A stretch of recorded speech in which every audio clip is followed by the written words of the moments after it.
Hello, boys and girls. Time for a little story. 'Twas the night before Christmas at the Magic Castle. 'Twas the night before Christmas, and the castle was still, just some tipsy magicians still paying their bill. The toppets were hung by the chimney galore, but when throwing stuff in them, it all falls to the floor. Illusionists nestled all snug in their beds, while visions of Copperfield danced in their heads.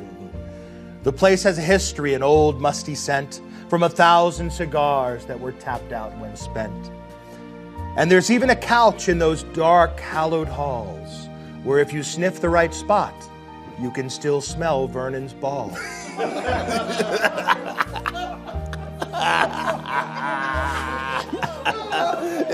Always keeping it classy, but it is true. Yeah. It's true.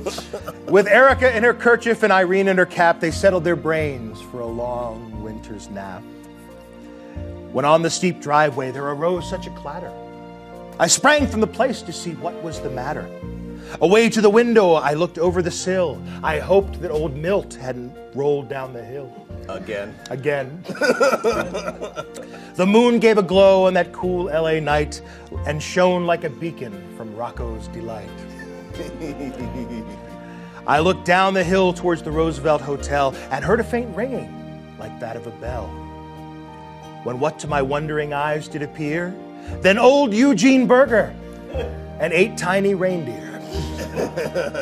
With a little old driver so lively and quick, I thought to myself, wow, this guy looks a lot like St. Nick. I asked him just why he had come on this night. He said magic's in trouble, and it must be made right. He came to remind us this art that we share must be taken quite seriously and practiced with care. With this YouTube and Facebook and torrents and Twitter, magic's dangerously close to a trip down the street. Instant gratification, get it cheap, get our fix. It all ends up in the drawer with those other lame tricks. This castle represents those who've all come before us, past masters who now form a heavenly chorus. To the ghosts of these masters we must genuflect, because to their reputations by us can be wrecked.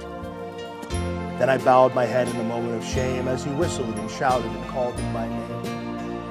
Old Thurston and Keller, Blackstone, Houdini, Decolta, Leroy, Benson, Bellini,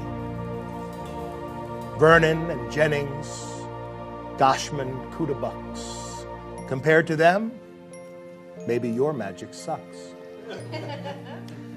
He said, practice our art, have reserved wherewithal, because you, my dear friends, are representing us all. I was filled with great pride, and my dread disappeared as he nodded his head and stroked his white beard. He sprang to his sleigh, to his team gave a whistle, and away they all flew like the down of a thistle. And I heard him exclaim as he drove out of sight, if you're going to do magic, then please do it right.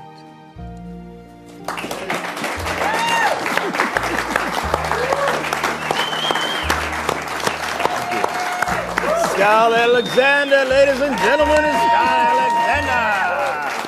Keep it going for him.